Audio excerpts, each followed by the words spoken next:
Friends, welcome to my channel. ఈరోజు అయితే మనం సమ్మర్లో ఒంటికి ఎంతో చలవ చేసే బచ్చల కూర పప్పు అయితే తయారు చేసుకుందాము. చాలామంది బచ్చల కూర అంటే పక్కన పెట్టేస్తారు, అంత ఇంట్రెస్ట్ అయితే చూపించరు. కానీ బచ్చల కూరలో ఉన్న హెల్త్ బెనిఫిట్స్ తెలిస్తే మాత్రం ఎప్పుడు బచ్చల కూర తినాలనుకుంటారు. అంత స్పెషాలిటీ ఉంది దీనికి. సో ఎవరైనా తినని వాళ్ళు ఉంటే వీక్లీ వన్స్ కానీ వీక్లీ ట్వైస్ కానీ తినడానికి ట్రై చేయండి. చాలా హెల్త్ బెనిఫిట్స్ ఉంటాయి. ఇక్కడైతే నేను 3 కట్టల బచ్చల కూరను తీసుకొని ఫ్రెష్గా కడిగి పక్కన పెట్టేసుకున్నానండి. 2-3 సార్లు ఫ్రెష్గా వాష్ చేసుకొని పక్కన పెట్టేసుకున్నాను. దీని తర్వాత మనం కుక్కర్లోకి 1 కప్పు కందిపప్పునైతే తీసుకుంటున్నాను.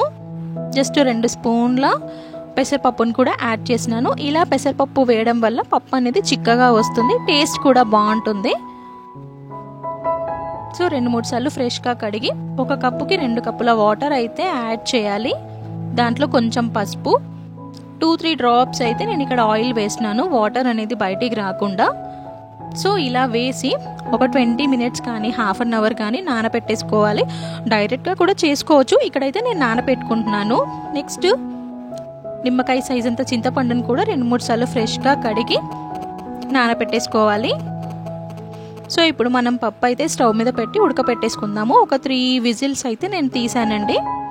నెక్స్ట్ పప్పు ఉడుకుతుండగా వేరొక ప్యాన్ పెట్టేసుకొని 3 స్పూన్స్ ఆయిల్ అయితే వేసుకోవాలి. ఆయిల్ హీట్ అయిన తర్వాత 1 స్పూన్ జీలకర్ర, 1 టీ స్పూన్ ఆవాలు, కొంచెం కసూరి మెంతి కూడా వేసానండి టేస్ట్ కోసము. సో ఇవి కొంచెం చిటపట్లాడాక ఆనియన్స్, పచ్చిమిర్చి వేసుకోవాలి. ఇవి కొంచెం ఆయిల్లో ఫ్రై అయిన తర్వాత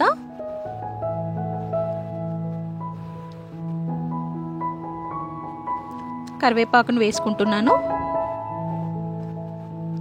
నెక్స్ట్ 1/2 స్పూన్ అల్లం వెల్లుల్లి పేస్ట్ వేసాను.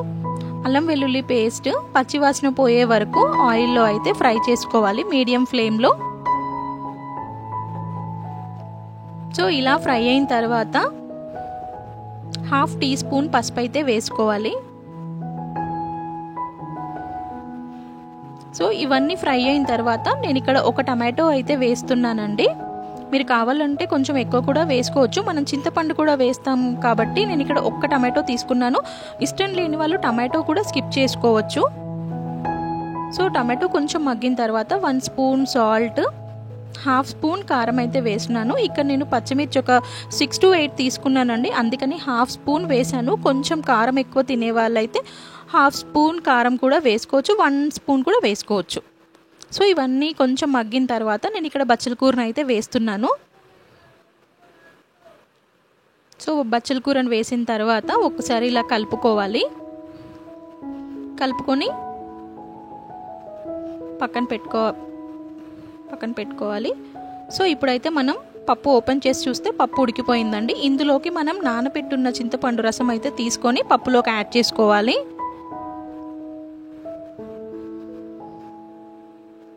ఇలా యాడ్ చేసి పప్పునైతే మనం పక్కన పెట్టేసుకుందాము.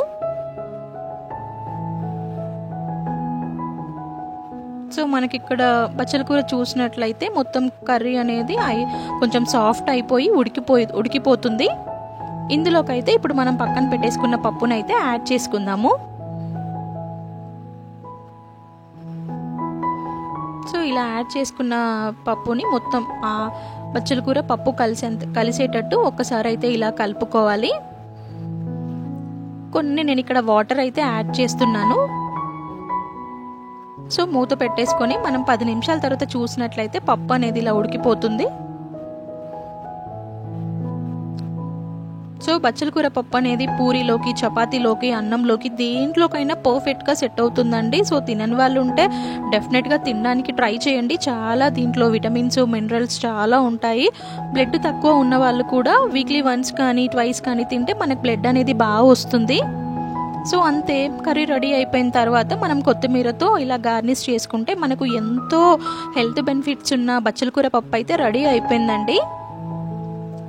డైట్ చేయాలనుకునే వాళ్ళకు కూడా ఇది చాలా బెస్ట్ అండి. మనకు ఆకుకూరలలో ఏది కింగ్ అంటే బచ్చల కూరనే చెప్తారు. సో అన్ని హెల్త్ బెనిఫిట్స్ ఉన్నాయి ఇందులో. సో బచ్చల కూర పప్పునైతే మనం వేరొక బౌల్లోకి సర్వ్ చేసుకుందాము. అంతే. మనకు బచ్చల కూర పప్పు అయితే రెడీ అయిపోయిందండి. చూస్తేనే నోరు ఊరుతుంది కదా, అంతే టేస్టీగా ఉంటుంది.